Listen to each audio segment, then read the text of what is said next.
Dans cette vidéo, je vous propose de déterminer le module et un argument du quotient racine de 2 facteur de 1 plus i sur racine de 3 sur 2 moins i sur 2. On pourrait être tenté, pour déterminer le module et un argument de ce nombre complexe, de commencer par l'écrire sous forme algébrique.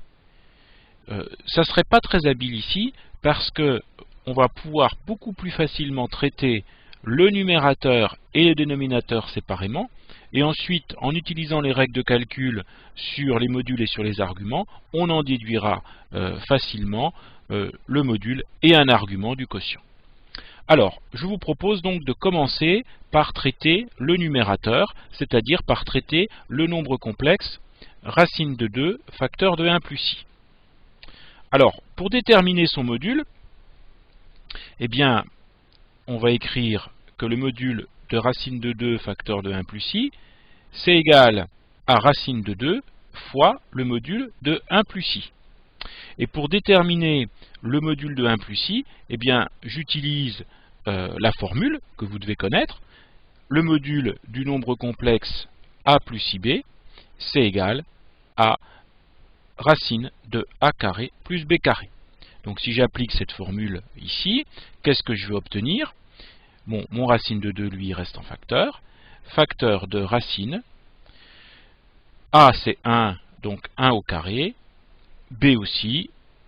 Donc ça va me faire racine de 2 fois racine de 2, c'est-à-dire 2. Donc le module du nombre complexe racine de 2 facteur de 1 plus i, ben, c'est tout simplement 2. Pour déterminer un argument de ce nombre complexe, eh bien, je peux utiliser les relations cosinus θ égale partie réelle du nombre complexe sur module, ce qui me donne donc ici racine de 2 sur 2, sinus θ égale partie imaginaire du nombre complexe, c'est également racine de 2 sur le module 2. Je recherche donc maintenant une mesure θ, une mesure d'angle θ, telle que le cosinus est égal à racine de 2 sur 2 et le sinus est égal à racine de 2 sur 2. Alors, ça vous devez connaître par cœur, hein, ces cosinus et ces sinus, ben, ça correspond à un angle de mesure pi sur 4. Donc un argument de racine de 2 facteur de 1 plus i, c'est égal à pi sur 4. Donc voilà pour le nombre complexe qui figurait au numérateur. Donc maintenant on va s'intéresser au nombre complexe qui figure au dénominateur, à savoir racine de 3 sur 2 moins i sur 2. Alors, pour déterminer son module, ben, je procède comme tout à l'heure, en utilisant la formule. Donc le module de racine de 3 sur 2 moins i sur 2, c'est égal à la racine carrée de racine de 3 sur 2 au carré, je prends le carré de la partie réelle, plus le carré de la partie imaginaire, ici la partie imaginaire c'est moins 1/2, donc le tout au carré. J'effectue sous la racine carrée. Alors ici, quand j'élève au carré, ça me donne 3 quarts. Ici, quand j'élève au carré, ça me donne 1 quart. Donc finalement, ça me fait racine de 4 sur 4, eh bien, c'est égal à 1. Donc le module de racine de 3 sur 2 moins i sur 2, c'est tout simplement 1. Ça signifie que pour le cosinus et le sinus d'un argument de ce nombre complexe, eh bien, qu'est-ce que j'ai? Je vais avoir cosinus θ qui devrait être égal tout simplement à la partie réelle, puisque c'est un nombre complexe de module 1. Sinon, il ne faudrait pas oublier de diviser par le module. Et puis le sinus sera exactement égal à la partie imaginaire, c'est-à-dire moins 1/2. Alors ça, cosinus, sinus, les racines de 3 sur 2, moins 1/2, c'est des angles du style pi sur 3, pi sur 6. Donc là, on n'est peut-être pas très sûr du résultat. Donc le plus prudent, c'est de faire un petit cercle trigonométrique pour voir ce qui se passe. Alors, un cercle trigonométrique. On va regarder. Cosinus θ égale racine de 3 sur 2. Donc le cosinus θ, il va être par là. Sinus θ égale moins 1/2. Donc le moins 1/2, c'est exactement ici au milieu.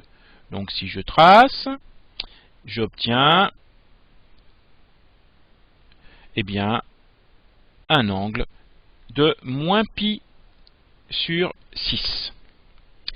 Donc, qu'est-ce que je peux en déduire? Eh bien, qu'un argument du nombre complexe de départ, donc là, le nombre complexe de départ, c'était racine de 3 sur 2 moins i sur 2, eh bien, un argument de ce nombre complexe, c'est égal à moins pi sur 6. Alors, maintenant que j'ai tous ces résultats, je vais pouvoir très facilement déterminer le module et un argument de mon quotient que j'avais au départ. Donc, au départ, on avait racine de 2, facteur de 1 plus i, sur racine de 3 sur 2, moins i sur 2. Donc, le module, c'est égal au quotient des modules.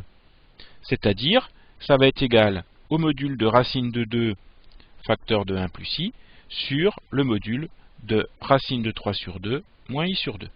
Alors, qu'est-ce que j'ai vu juste avant? Que le module de racine de 2 facteur de 1 plus i, c'était 2, et puis que le module de racine de 3 sur 2 moins i sur 2, c'était 1. Donc, finalement, le module de mon quotient, c'est 2.